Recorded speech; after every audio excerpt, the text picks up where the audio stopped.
What's going on, everybody? This is Bud Elliott here of the Nolecast, and we are, of course, live. Well, not we, it's actually me tonight. Graham is off at a speaking engagement, so pretty cool there. And I'll let him fill you all in on what exactly they have going on there. But been a pretty nice couple of days for the Noles, and figured we wanted to talk about a few fun things. Unfortunately, I do want to start off tonight just sending our thoughts and prayers and to the Marcus Houtzen family. That just sucks to see his passing this morning. I was talking to a buddy, Danny Cannell, and he's like, "Is this real?" And I was like, "Man, I hope not." And unfortunately, it was. So, start up tonight, man. Just R.I.P. to the Rooster. I went back and watched some of that classic late '90s game when Winky had gone down with the neck injury. If you're a new Nole, if you're somebody who is maybe not in their 30s or 40s or 50s or 60s, go back and watch that. That was a pretty wild time. Winky, your Heisman favorite, had gotten injured, and Florida was a pretty talented team, and he beats them. Not by himself. Had a couple kind of shaky moments, but amazing game. Made a lot of plays with his feet, and that was just a classic game and a classic moment. I think everybody will always have a special place in their heart of Florida State fandom for the Roosters. So, rip to Marcus Houtzen, and I know I'd seen his son, who's a 2028 prospect, making some plays on Twitter, and clips of it. Obviously, he's not making plays on Twitter, but Marcus had just been just a couple days ago, posting some of those clips. So that sucks. No easy way to transition out of that. I do want to thank our sponsors, obviously Louisiana Hot Sauce, Tarpon Cellars, always supporting our show, always doing such a great job with those products. Had a little Louisiana Hot Sauce tonight. Look, you guys know what it is. Tarpon Cellars, awesome experience, awesome wines, Louisiana Hot Sauce. Find it at Publix, find it at Winn-Dixie, find it at wherever you get your groceries. So Sprouts, maybe? I don't know. Publix is pretty good. All right. So people are asking a lot of questions, and that is good. Yeah, drop some questions in there. Potentially we'll see. We'll see what we have time for tonight. I wanted to open with some NFL draft talk, and I want to come at this from a couple different ways. If Graham had not had the speaking engagement tonight, I was hoping to do more like draft reaction stuff with him and just kind of bounce it back and forth. But I mean, that was basically like a 3-day party for the Noles. Pretty much everybody who you really thought was going to get drafted did. And maybe 2 or 3 guys, Dent, Deloach, and Lovett, for different reasons, obviously. They didn't, but I think they'll all have a shot to maybe make a roster. We'll see. NFL got to see Keon Coleman. I mean, that's just really cool, right? Like to see his personality come out, and you hope that they use him in a way that is conducive to his skill set. I know they said they're going to use him as like a big X on the outside. Certainly possible. I'm also like interested. Do they move him into the slot and have him be kind of like a large slot at all? I think that could be pretty fun. Florida State video team was chronicling all this stuff. The NFL guys were doing so as well. A lot of graphics being put out. The video between Fisk and Jared Verse, for everybody out there who wants to say like, oh, you can't establish good culture with transfers, watch that video and get back to me. Let me know if you still think that, right?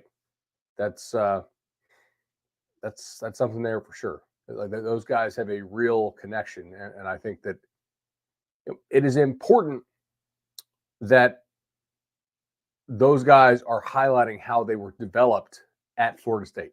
Maybe not so much Keon because he was only there for 6 months, 7 months. He was pretty much ready-made. But Jared Verse, he did get a lot better in his time. I think Fisk came on throughout the season quite a bit. There are other guys who got developed here out of the portal who were not great when FSU took them. Jerry Jones, we've talked about this. The only guy who thought Jerry Jones was going to get drafted 3 years ago was Jerry Jones. His numbers were objectively terrible. And now He goes top 100 to Jacksonville. I think that's awesome for him. It's easy to say, like, hey, yeah, look at Trey Benson, what a freak athlete. But Ryan Bartow had to stick with that relationship, right? And that kid gets in the portal, and he's like, look, I was always good with this kid. Let's investigate this one. Mario had him at Oregon and didn't really try to get him at Miami. Now, that's very variety of reasons. I'm not necessarily dinging them for that, but you would think they would be in the best position to know. And FSU took a chance that his rehab had gone well enough, and he continued to get better, faster, trust the knee more, and I feel like they did a nice job, developing him throughout the process. Johnny Wilson, I can very vividly remember being in the lobby with a bunch of personnel guys from the Pac-12 when FSU took Johnny Wilson. If you recall, their receiver room in 2021 was terrible, just horrible. And Johnny Wilson comes in. They also took Micah Pittman from, where did they take Pittman from? Because he came for State and then went to Utah. But at the time, it was like, okay, Oregon, right. So I can just very vividly remember those guys saying, man, I don't know, dude, like Wilson's soft. Wilson can't catch the ball. Wilson can't get off press. And look, I'm not saying those weren't valid concerns. Those were the concerns. Florida State did a nice job working with him to get him better. Now, you might say, like, hey, is a sixth round or fifth round pick disappointing there? I don't know. Like, getting off press is still going to be an issue there because he's so big. If you get into his body, it's kind of all over. Can the guy play big in big time situations? At times, yes. At times, no. But I feel like he's a much better player. Cut the drop rate like basically in half.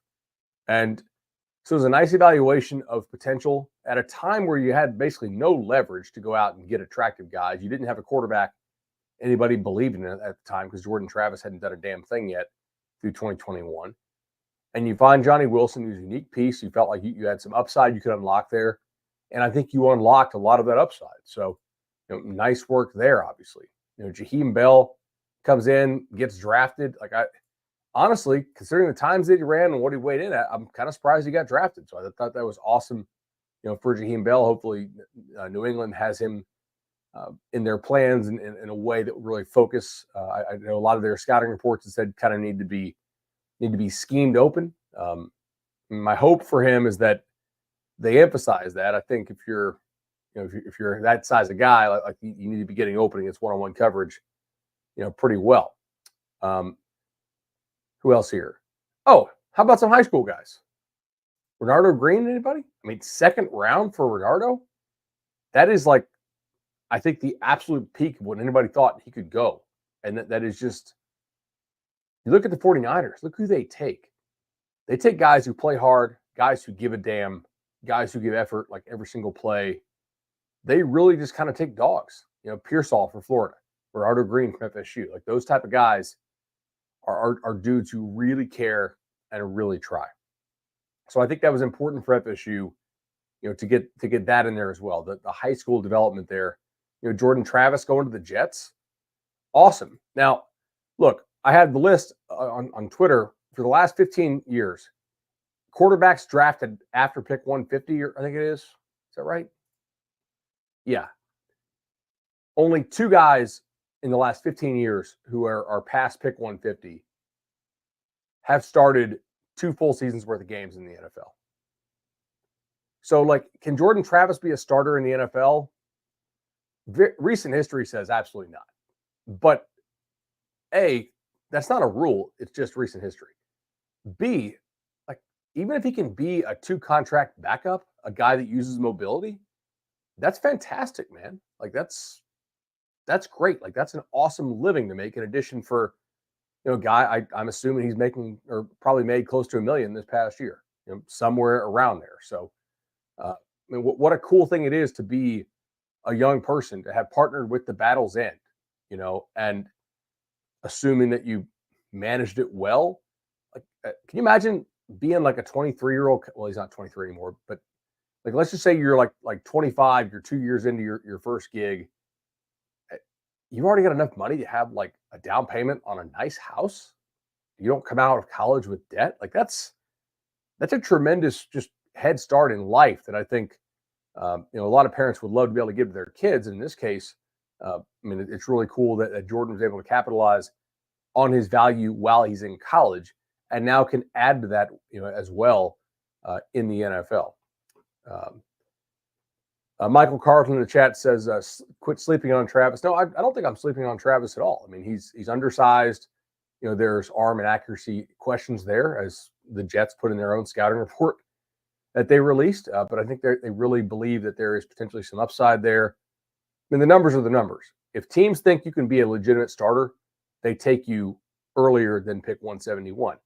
But they do have hope, right? Like, they're hoping to hit that lottery ticket, which is why they spend the pick. So I hope recent history is wrong. I hope Jordan gets a chance to start and balls out. Like, that would be fantastic. Also, history kind of shows if you've started in the league, if you get a couple games and a couple chances to start, it also increases your chance of having a longer career as a backup. And I think that's kind of key. If you're just a career backup only, like, I don't know, who's the best example of this? Probably Chase Daniel for a little while at least. Like that's harder to sustain that over the long term if you've never actually played in some sort of games. I think we hit pretty much everybody. I mean, Bethune, how cool is it for Bethune to get picked? Like that was wild. 10 draft picks, 6 in the top 100. I tweeted like, why do I think I'm going to see a lot of recruiting graphics with that stat? And Mike Norvell quote tweeted me and gave me the I don't know, we'll see type thing. Also, shout out to Mike for winning the golf tournament over the weekend, paired with Urban Meyer. I heard he had some clutch shots, and Urban hit some really a lot of the good shots. If you're a TV personality, you have a little more time to hit balls than if you're the head coach of a football team, because we know Norvell is pretty busy on some of this stuff. Now, as far as like the negative stuff, I mean, obviously, I think you feel for Fabian Lovett. The reason why a guy like that goes undrafted is clearly the medicals, but obviously he did get picked up already. I saw, and with Deloach, it's just the size, right? I mean, he's smaller than a number of the safeties in the draft who run faster. Like it sucks, but it at the NFL level, you don't really have to choose. You don't have to be like, okay, like, do we have to sacrifice size or speed? The NFL is like, we want both. And I think it's real hard to sell, if you're a GM, to sell to your owner and your coaching staff to take a linebacker that small. That's why I was like, man, I'm glad he was over 200, obviously, at the combine. But those NFL teams are also going to think, okay, he's that big at the combine. What's his playing weight? Like, this guy's eating a bunch to get up to that number at the combine. So, yeah, that kind of stunk for him. And I totally agree with Graham, by the way, on Dent. I think if Dent had continued to play, his best football was happening towards the end of the season. Now, you can say Florida's offense was hot garbage and he looked better against them. Sure, fair. And Louisville had a lot of problems there on offense. Some of those problems were created by FSU's defense. But I do think he was coming on. He was getting healthier, but I saw that he already got picked up, I believe, by the Chargers. So good for him there. That was a very special group, obviously, in Tallahassee, and we just feel for those guys. I do think that this is going to be used by FSU in recruiting quite a bit. When I ranked this staff compared to other staffs in the state on various abilities, scouting, coaching, maintenance of culture, recruiting, evaluation, development, all those sort of things. Like, their lowest marks were clearly in the sales part, right? They do not have great salespeople on this staff. I think if you gave them truth serum, they would completely agree with that, right? A couple guys are okay. A lot of guys are not just the type of personalities that are great at sales. And recruiting is sales. You know what does help sell though at times? Having a better product to sell. Now you can point to the wins, you can point to 13-0, you can point to the ring, you can point to 23 wins in the last 2 years. You can point to the upward trajectory. You can point that your head coach, has made two New Year's Six bowls in his last 5 seasons, dating back to his last year, obviously at Memphis. But I got to tell you, like, I don't think some kids really like.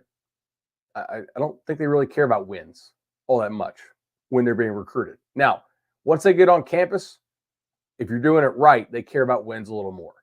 But I think they care a lot about the check. That's the check right now with NIL, and that's also the check you can earn with the program developing you in the NFL. They care about that NIL check and that NFL check.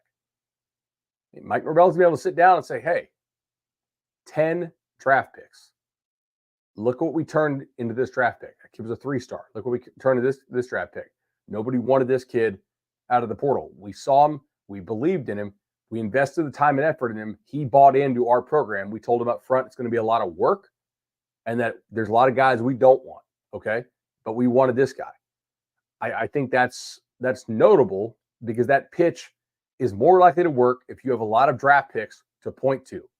And this staff needs as much ammo as it can possibly get when it comes to the sales side of things. I mean, this has been a repeated issue that they can improve on. I'm not saying that they're terrible at it, but kind of where I am with them, it's like, okay, you need better stuff to sell ultimately if you're going to really improve in recruiting. So yeah, we'll see how they do that.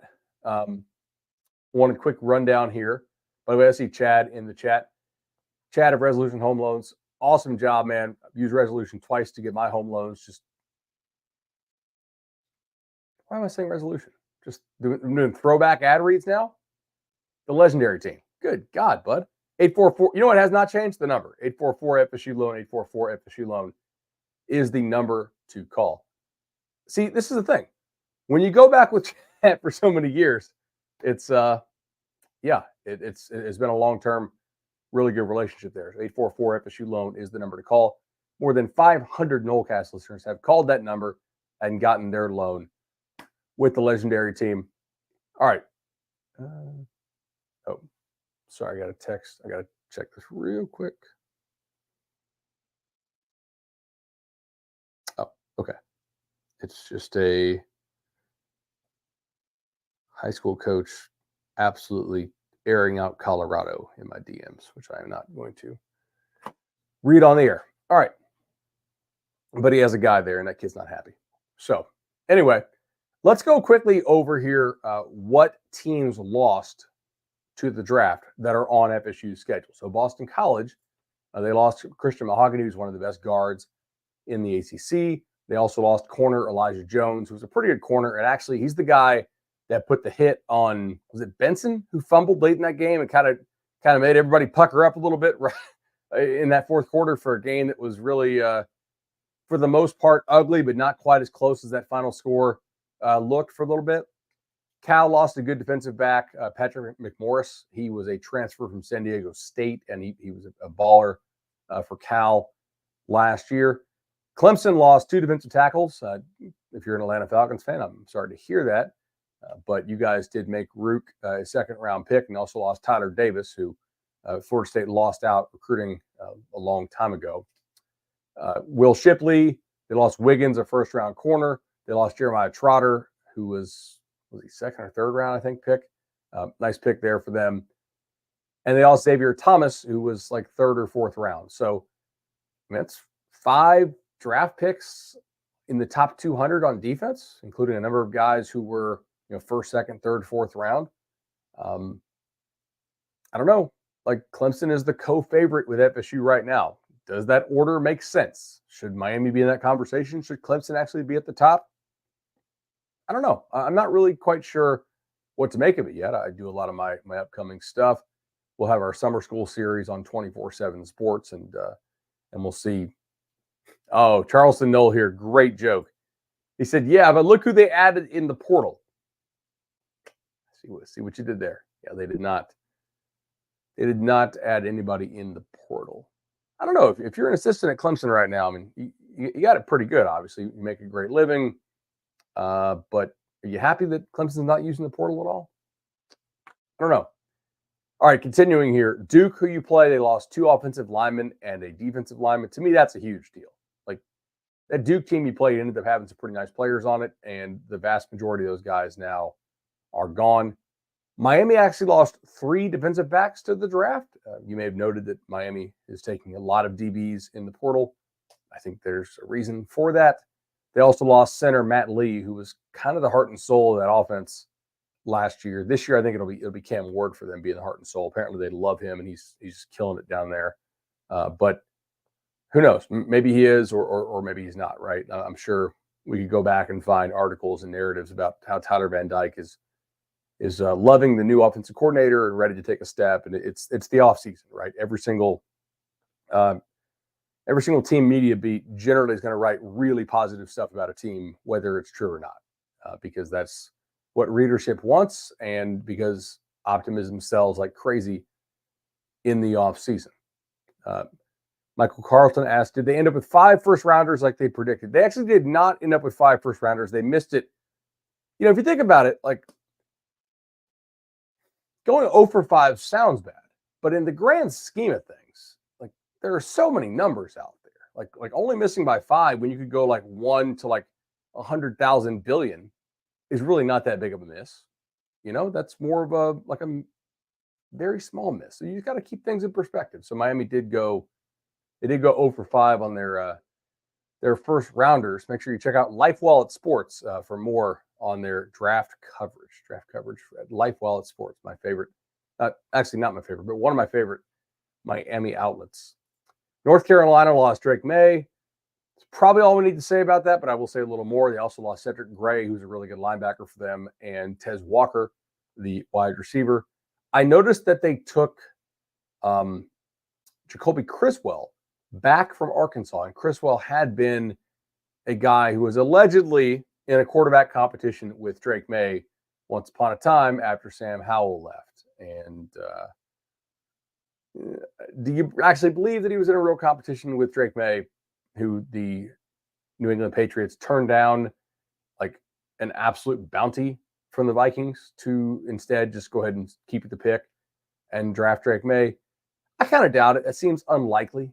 But you know, what does that say about what North Carolina thinks about their current quarterback roster, that they went ahead and took another super veteran quarterback? That's 3 guys now who are not real young dudes in that room for UNC.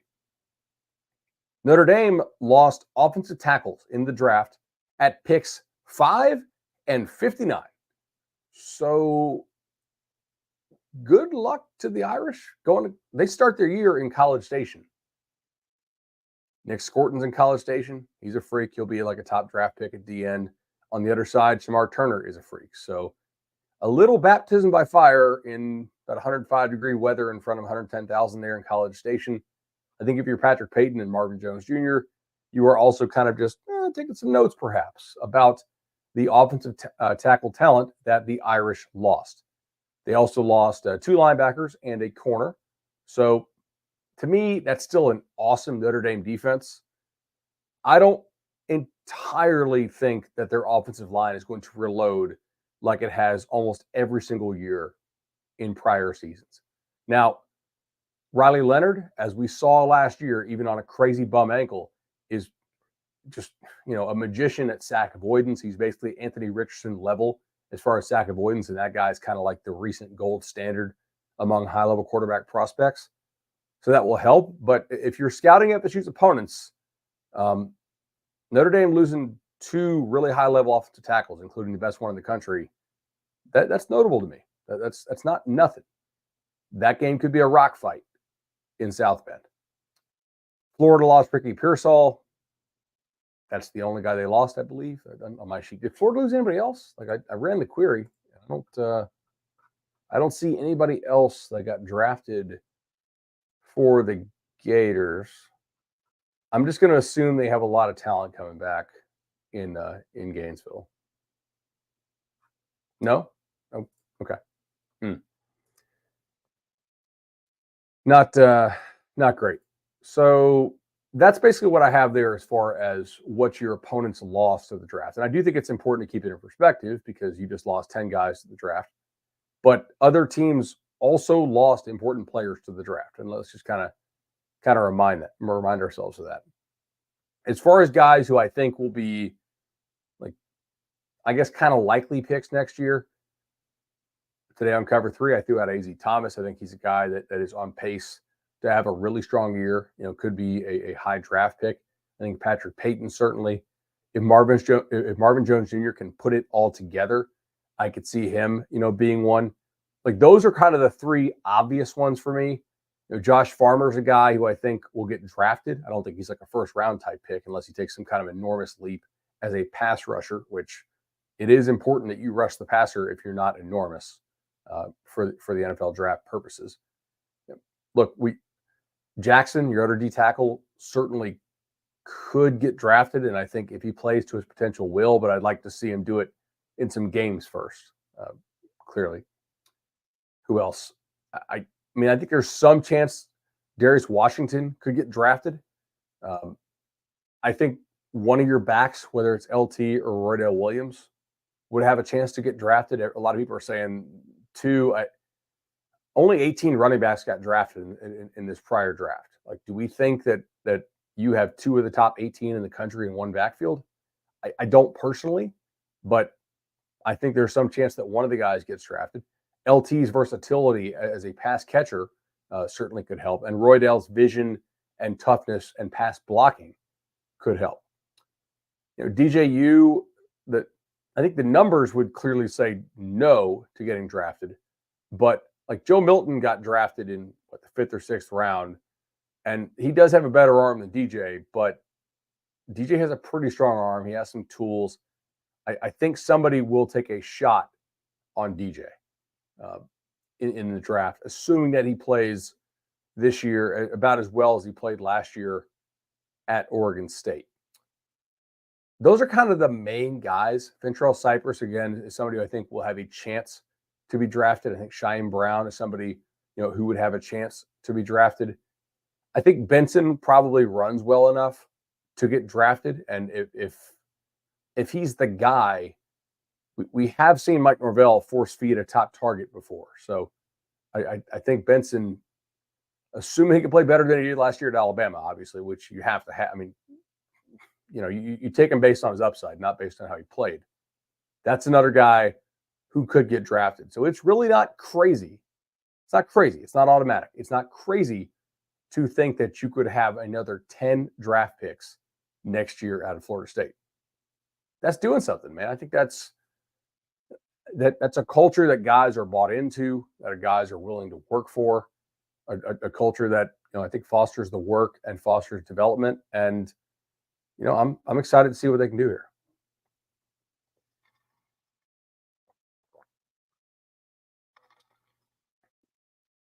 All right. So let's talk portal. Before we do, let's talk Congruity HR Solutions, Congruity HR. Link numbers are in the show notes. As always, Matt Lewis and his team do such a tremendous job. I know a lot of y'all Noles who own businesses out there, you guys have hooked up with Matt. Just awesome job, leaders. Payroll, HR Solutions, Congruity has you covered. They can help you with all of your HR needs. Let's talk a little portal. So a couple notes I wrote down here. Number one, 0 portal re-entry from FSU. All over the country, I'm seeing, oh, this guy's back in the portal after portaling in December. If you got a guy that portals in December and he portals out again, you know what we call that? A miss. That's a miss by you in your staff in evaluating the player. Now, I'm not saying that you never have a miss, but like for a guy to come in and then bounce right away, what has to happen? Like maybe some freshman early enrollee just plays his butt off, and beats him out. Okay, sure. Like that's kind of an acceptable miss. I looked at it. I talked to some guys. I think Florida State's at like 11, what they would deem like hits already as far as these guys being what they thought they would be or better, and probably 3 kind of TBD, still figuring it out, but they have some kind of longer term potential there, and potential multi-year guys, obviously. But those guys also are dudes who probably will play. And I know Chris Hummer of 24/7 Sports was pointing this out, the really impressive job that FSU has done with its portal hit rate. And I made the comment on Twitter. I said, man, I see so many guys entering the portal who I know for a fact FSU passed on out of high school, or re-entering the portal, FSU passed on again due to character concerns. That's just, I know that. And I do think this staff does a real, like, you want to know how they hit at such a high rate. I think a lot of it is because they, not never, but they rarely miss, so far, rarely miss, knock on wood, on the character stuff, right? The stuff that blows up your locker room, the stuff where, okay, other people see this guy not showing up, not caring, not working hard, acting like a dumbass, all that kind of stuff. There's just not a lot of that. Like, Norvell runs a pretty tight ship in many regards, and there's just not much of that type of stuff tolerated in the program once the kid gets in there. And I think they do a pretty good job of operating a filter on that portal before the player gets to Tallahassee. So I did want to note that. 0 re-attrition, 0 re-entry of the portal. Like, that's kind of notable to me. I'm not going to name the guys that I know they passed on. You can either trust me or not trust me. We've been doing this show, 15 years? I think you guys know that I shoot you pretty straight, good or bad.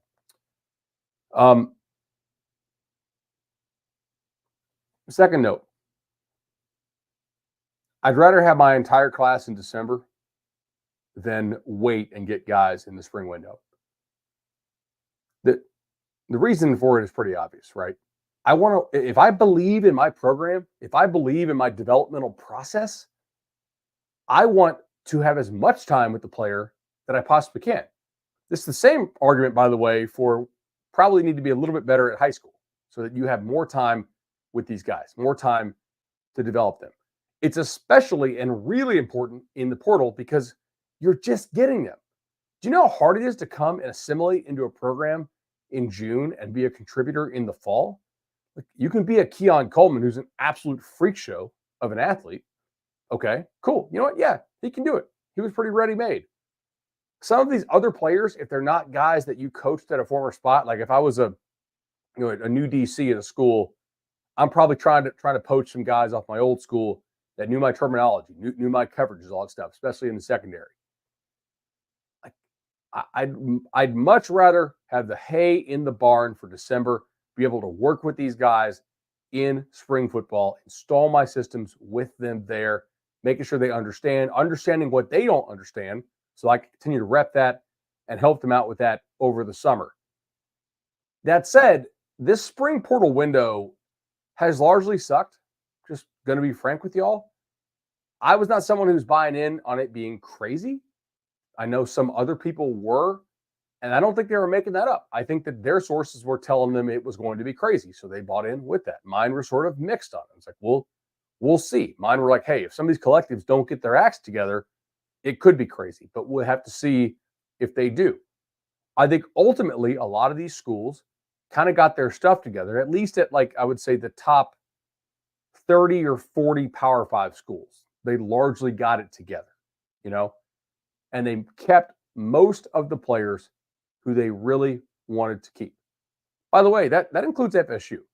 I don't think FSU lost a single guy to this. Well, clearly they didn't, but I think they kept basically every single guy that they reasonably could have kept and wanted to keep. Bless Harris is probably the one, but if you're a tackle who has a chance to start, you're not going to stay as a backup because you're going to go somewhere else and be the starter and make real starter money. So I don't think the spring portal this year was very good. I'm curious as to how certain teams will change their strategy based on what happened this year in terms of availability and supply and how they attack next December. Obviously, that includes FSU some, but I don't think they would have changed what they did in December a whole lot. Third point on this. FSU so far has not really done much with the spring portal window. Now, I'm not a big believer in action for the sake of action. Let's have action with a purpose, action for the sake of achieving an end goal. I'm not really sure how many guys in the portal are both a fit for what you want to do and also can actually help you on the field. That's kind of a good thing in some ways because it means that you largely like your roster. Your roster is way better than it was in 2021 when it was basically just a cattle call, right? Like, hey, we'll take anybody and everybody that can come help. Now, at certain spots, you're in a weird spot. You're like, man, I'd really like to get somebody here for depth. I have a very specific use case and a very specific need here. I need a multi-year guy who's good enough to ultimately be a starter at FSU, but is cool being like a backup, maybe a backup plus type role this year. Good luck. Like, that's not easy to find. I will give you the example here of defensive tackle. To me, there was like 3 or 4, let's call them high-end D tackles on the market this year. I think they're all going to get close to $1 million each after calling around this morning. The thing is, that is like premier number 1 D tackle starter money. Okay? That's not backup D tackle money. FSU is in the market for a good backup rotational D tackle who, if you had an injury, is good enough to slide in and be a starter type guy. Do you know what happens if you pay a backup D tackle like $1 million or anywhere close to it? Roster chaos. Because all of these kids, and I talk to a lot of different coaches out there, I talk to a lot of different GMs, they all tell each other what they make. In fact, there's an opponent on FSU's schedule this year, and I'm not going to give you the name because I respect the guy who told it to me, and I'm not just going to blow up his spot. They lost a really good, important player. Sorry about that. I didn't want to use the dump button there for the cough. A school on FSU's schedule this year, road team actually, I don't need to narrow it down any more than that. They lost a very important player from their roster because their collective was worried about losing the backup, and they paid the backup a lot. And the starter was like, F that, I want double of the backup. And the thing is, the backup really can't totally play yet, okay? Not at the level that is going to be good for them. And they're like, we don't really have the money to pay that. And you know what? That starter, he actually got what he wanted elsewhere. One of the better players in the portal. But I don't know that that guy ever hits the portal and starts looking around if he's not pissed off. So there is a whole like human element to this, okay? You can't go and be like, oh, hey, we really need a backup D tackle. There's only like 3 or 4 guys out there you really think can play at your level and be a real impact type dude. Let's pay him $1 million or close to it, which is what I think like the Michigan State kids are probably going to get, or close to it. Definitely like way more than $500,000, I think, in those cases. Without upsetting your room. And of course you'd be upset.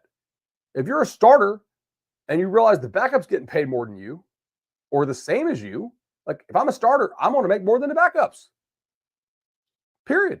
So there's some like roster composition, roster building, and supply chain issues here to where I don't think you want to upset that room. I think you really like what you have overall in that room, and you would like to add to the depth of that room. I think you'd like to specifically add with a guy who can be a multi-year dude, like a guy who can really contribute in 25, on the off chance that both like Farmer and Jackson were to leave for the NFL draft. So, but yes, that is like I think a delicate thing that you have to balance. Okay. Receiver Receiver, I don't think they like a lot of the big guys in the portal right now. And receiver is a spot where you definitely get negatively recruited after bringing in Keon and Johnny and Benson and Micah Pittman and those dudes for not developing your own in-house guys through high school. Like, that's an area where some of the negative recruiting has been hot and heavy. If you don't find somebody out there who you think is a clear upgrade and also not like a dumbass, behavior-wise, over Kentron and Darion and those guys, I think you roll the dice with them and hope to hit to get at least some decent production. I think you give Hakeem as many possible reps as you can to get him ready for a breakout year whenever that year is to come. So I think they would have loved to have taken a big outside receiver, not a small guy, not a slot, if one existed. But I don't know that one really did exist, to be honest. We'll see on that. But if you are a staff and you think you're good at developing, and I think this is a good developing staff, the devil that you know is better than the devil you don't. And that's why I think you only go out there and take one if it's like a legitimate, clear upgrade to where everybody's like, oh, yeah, you know what? Keon Coleman. That works. He's way better than anybody else on your roster. That's an obvious one. You go get him. You go do it. Okay. Let me see here. Some other things. Already gave the example on that one. Talked about D-tackle balance. Oh, I also think like it's a pretty good indication of overall roster health if you are not like needy at a whole lot of positions. Like, you go into the spring window with some very specific wants and very few like obvious big needs. That's a good job. That speaks to overall roster health. Like, your roster is much better than it was a couple of years ago, and I feel like you really feel great, about what you did, in the winter window. Nick Snyder says, I remember the coach at Michigan State lamenting that he lost an NFL receiver when Keon hit the portal. Yeah, exactly. Like, guys, Keon played like half the year hurt. He had a terrible combine, just like legitimately terrible. Had a chance to run a 40 on his pro day, didn't. Stood on a 4.61, which is like a baffling decision by NFL draft people. And he still went with the first or second pick of the second round? Like a top 35 pick in the entire country? That's pretty wild. All right. Chris Connor says FSU needs a QB1. I don't think that they do, honestly. Yeah, pick number one of round 2. So yeah, a top 33 player in the whole country. I don't think they need a QB1. I think they went out and they like DJ. I think they like their whole quarterback room, honestly.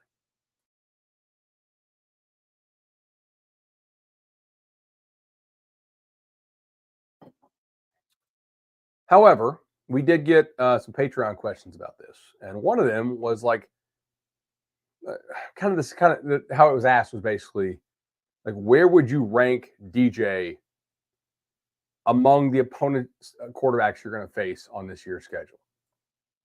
I thought it was actually kind of a fun exercise. So let's just go through it. Like, would you rather take DJ or Haynes King? I don't know. Like, they're kind of in the same range to me, kind of coin flip. Yeah, if you want to argue for DJ, I totally get that. If you want to argue for Haynes King, he had a really nice year last year. DJ or Thomas Castellanos, I'm taking DJ. DJ or Seth Hennigan, I think you can kind of probably argue that both ways. DJ or whoever's going to start for Cal, I'm taking DJ.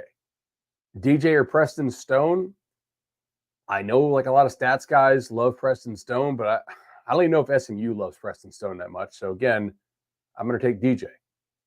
DJ or Klubnik. Like, this is an interesting one. Klubnik didn't look very good last year. Klubnik did beat out DJ. Some of the numbers were similar in some spots and not in others. I think they're probably a similar level quarterback, right? DJ or Riley Leonard. I'm taking Riley Leonard, obviously. I think he's a higher level player. DJ or Cam Ward.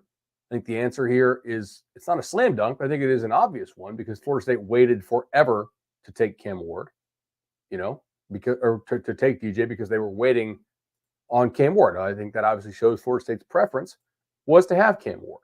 Now, at some point, I think they also showed you that they didn't think that the gap necessarily was enormous, because they eventually did move on and settled for DJ, and I think are pretty happy with what they have in DJ, especially with some of the weight loss. I think that's something they want to continue to see, continue to get in even better shape because they will need his legs. And it's very clear, they valued Ward over DJ for a good part of that process because that's who they were waiting on. They knew they had DJ on the back pocket if they needed to go get him. DJ or whoever North Carolina has, no contest.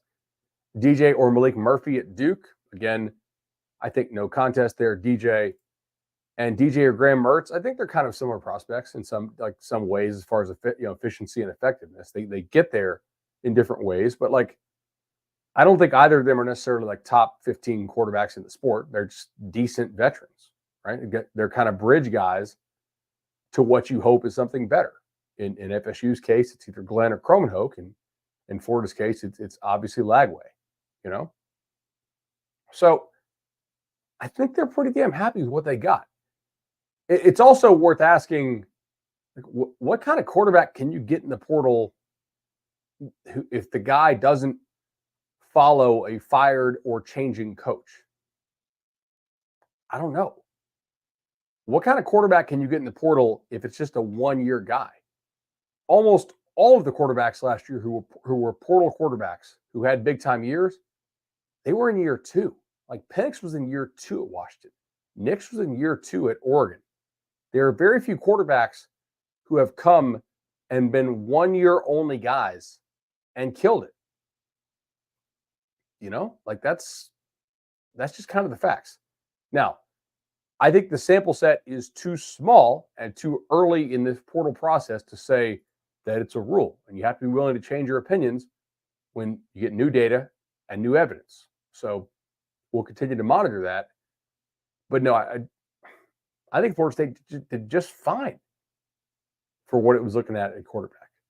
You got a guy who I think you have decent confidence in, veteran dude, knows what he's doing.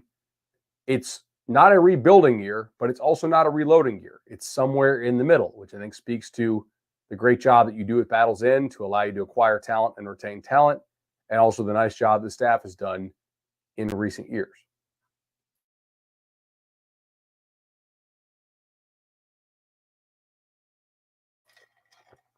Okay. Let me see here. Some other items. Oh, if you want to feel better about yourself, some of the teams you play also have lost big-time guys to the portal and are having problems. Chad says Oklahoma quarterbacks. Was Gabriel? It was his first year at OU, right? He did have a good year. Yeah, that's a good point. I like that one. Maybe you get more. I saw Tramel Jones over the weekend at OT7, which is one of the big time 7-on-7 events. It was here in Orlando. If you guys want to go, I'll actually be out there again this weekend. It's down at Boggy Creek Park-ish, which is down in Kissimmee. I don't think SFE, which the team Tramel's playing with, is going to be back this weekend, but there will be a lot of good quarterbacks there. And I thought he played really well.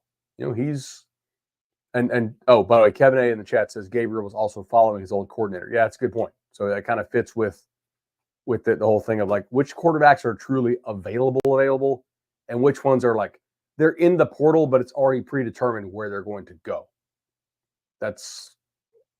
I think there's something to be said, for that. So Tramel's just in camp settings and 7-on-7, super clean, nice release, ball comes out good. He actually had to face a kid that you guys will probably see in the first round someday named Bryce Underwood. He's a kid out of Michigan. He's committed to LSU. Tramel scored on every single drive that he played against this guy's team. And then it wasn't enough. With 26 seconds left, Underwood gets the ball back and throws 3 just absolute freaking lasers down the field. The kid drops the first one, and the other 2 he completes. Touchdown, and it's the money ball. So they do this thing called a money ball in 7-on-7 now at some of these tournaments where, I mean, I guess it's worth 10 points. So Trammell could not have played better. He literally, like, he put his team up with 26 seconds left, and he scored a touchdown on every drive he played. And I mean, sometimes you're just going against a guy who's a freak of nature, which Underwood is, and that was that. But it was good to see him out there, and he continues to be a guy I think who's a nice prospect. I don't personally rate him quite as high as I did Kromenhoek, and not quite as high as I did Glenn, but I do have him over like Chris Parson. And I mean, if you do sign him, I think that's a heck of a nice job that you've done in signing quarterbacks in the 3-year window. And that would give FSU one of the better quarterback rooms, in my opinion, assuming everybody stays, really in the country. I'm like dry mouth today. Crazy. All right. And we are 50 minutes in. Is he a better prospect than Francois?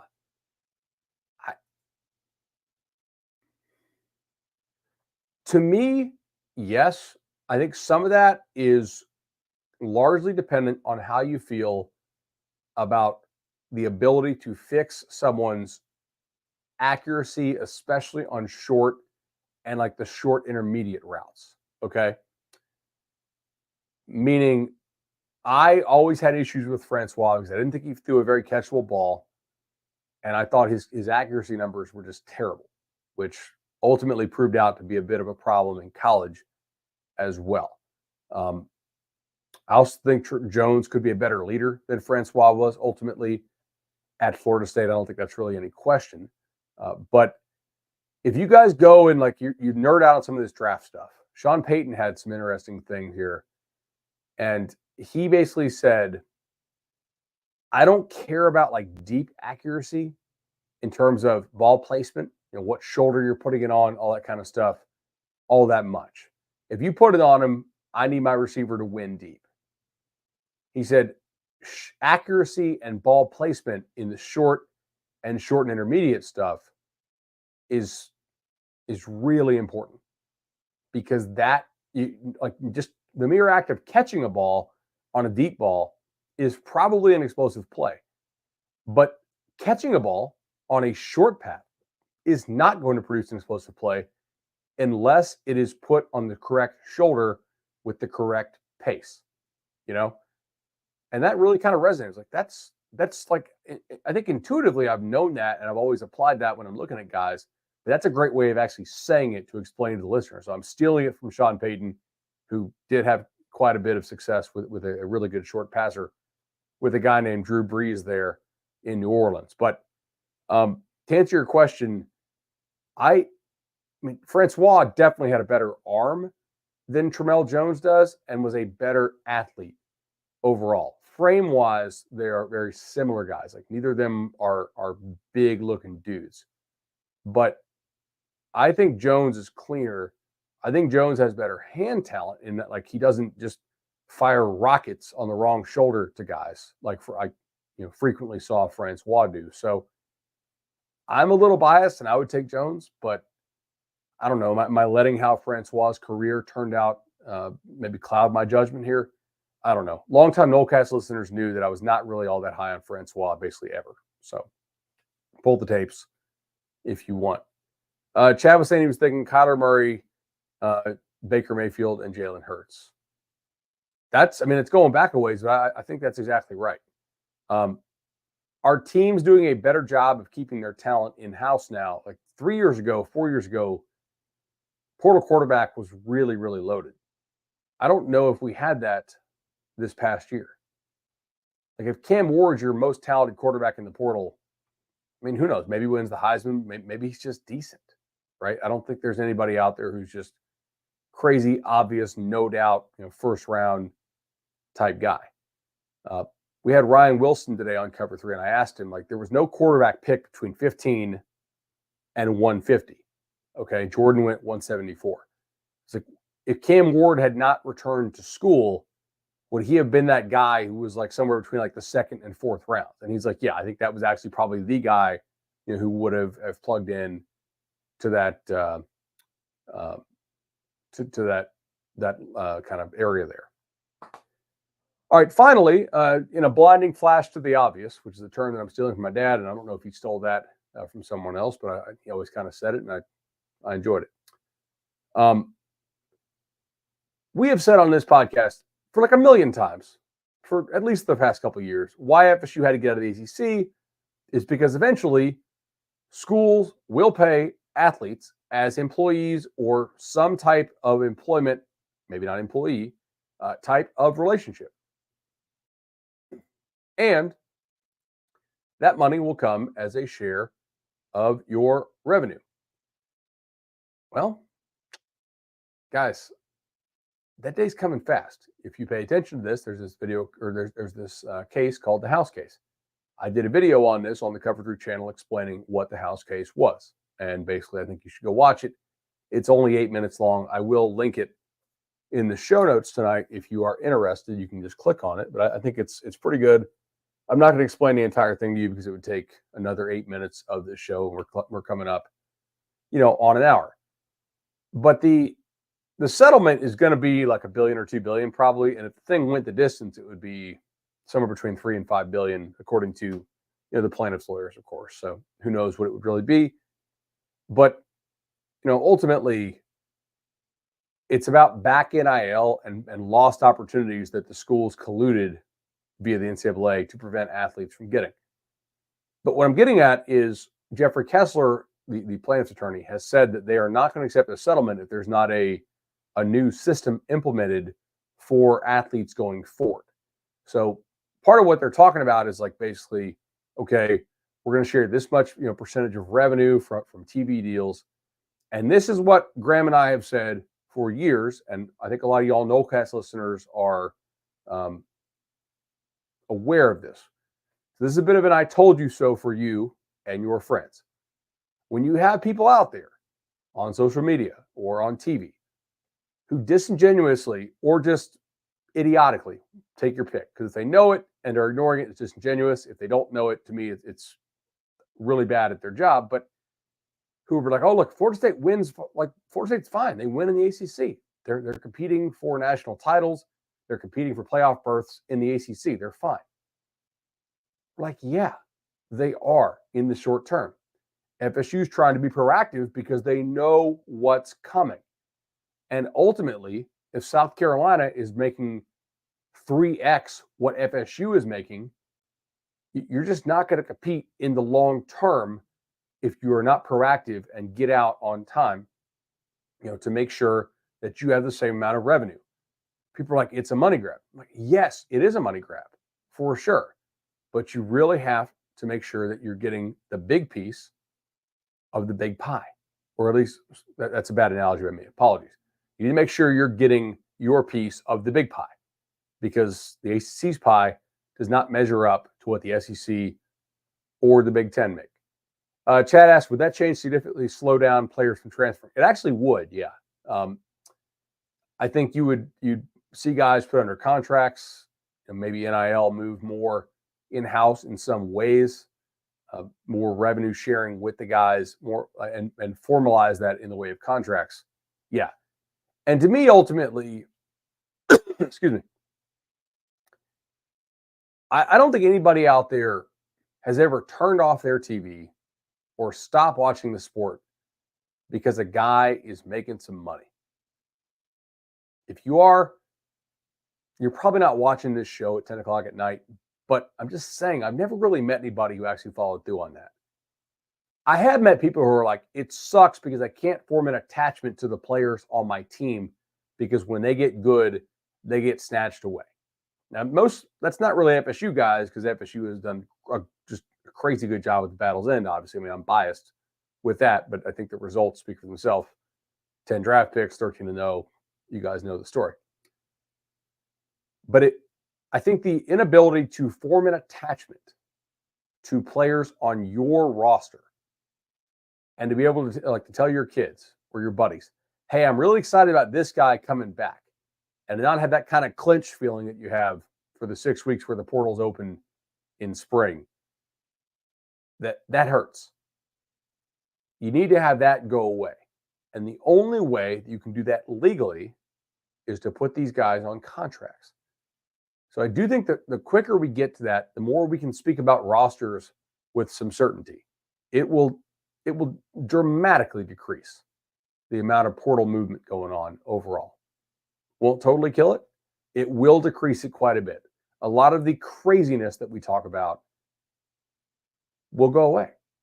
And I think a lot of college coaches out there that I talk to are willing, for the most part, to give up some of the money they make to kind of recapture some of the control that they once had. And it is kind of a choice. Like, you have to give up some of the money that you make, probably because now some of that money is going to be diverted to paying the guys that make it happen on Saturday on the field, not on the sideline.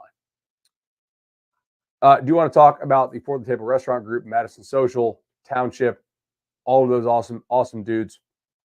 Social Kitchen, I just tremendous supporters of ours. Always, Matt Thompson does such a good job. Saw him tweeting this weekend about the draft and everything else. And Matt, awesome working with you guys. Everybody in town, make sure you hit that up. If you're in town for graduations, definitely got to hit him up. Max Owens says, what's the timeline on revenue sharing in your opinion? I don't think we'll have it within like the next 2 years, but I could see it by like the 26th season potentially. There's a lot of stuff you got to work out there. I also think part of this is a little bit of a dog and pony show for Congress. If the schools in NCAA work together and they settle this thing and they go to Congress to say, hey, we know you kind of laughed at us because we actually never took any real affirmative steps in solving our own problems. We just went to Congress to beg, which is a fair reaction from Congress, actually, in my opinion. But now we've actually tried this, and we tried that, and we tried this, and we tried that. Now, Congress, can we have an antitrust exemption? Now, Congress, can we have a declaration that these guys are not employees? I don't know if they'll get both. But yeah, I think that's probably where we're heading. Now, do I think Congress is going to do it for them this year in an election year? No, probably not. How did I like Cabot Citrus Farms? It was a lot of fun. No free ads. I would say it's probably so much better a year from now when everything's grown in. They have the extra course open to play. So we played the 1 and then we played the 11 hole. It was a really nice day. My dad and I actually played with a guy who covers Penn State, a buddy of mine. So it was a good time.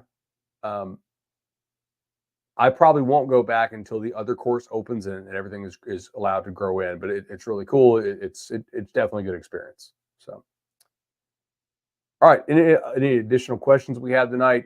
I feel like this is let's see, just going through my other notes here if you guys care. Oh, here's one. How many teams would kill to have a team with a defense with 5 or 6 probable draft picks and a really veteran offense called by Mike Norvell? Man, I think a bunch, honestly, right? Like, I mean, who would not trade their lot for the 24 season with FSU right now? Not many. I mean, Ohio State wouldn't. Georgia wouldn't. I don't think Ole Miss would because of quarterback. Shoot. I mean, there's got to be Oregon would not, Texas would not, and that's 5. You can probably like argue 5 or 6 more, like maybe Miami. It's kind of their all-in year, I guess you can say. But I mean, there's not 20 teams that are like, oh, we're not trading spots to FSU. There's probably not 15. There's probably like 5 to 10. That's a hell of a job of stability that Norvell and these guys have done, losing 10 draft picks and still just kind of bouncing right back for a team that doesn't really recruit high school at the super elite level. You know, like they're a blue chip ratio team, but they're not that crazy, crazy high level. So yeah, I'm I'm excited to see what this team does, and we'll hit you guys again next week. Take care, y'all.